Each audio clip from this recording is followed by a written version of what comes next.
Well, welcome back, guys. Been working really hard. Got mostly everything out of the rear end. Just got two bolts on there, and that's gonna come off. And then I've been taking bearings and stuff off. Here's the container of bearings. I cut some. Here's PTO brake band. All that's garbage and needs replaced. Haven't found any. I had to cut it on this. Use my little M12 rough tool. Yeah, everything's looking pretty good. I don't see no wear marks or anything weird.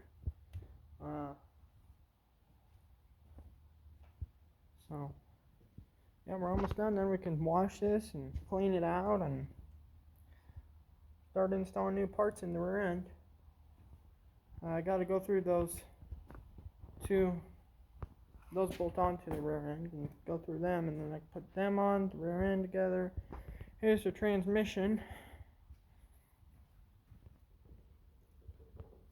I mean, bearings aren't too bad, but if I can get bearings, it ain't worth the go through the headache, because I'd hate to rip this back apart because bearing failed. So, thanks for watching. Catch you guys on the next one. Hit that subscribe button, and I got like 50 other videos out there. So, catch you on the next one. Thanks.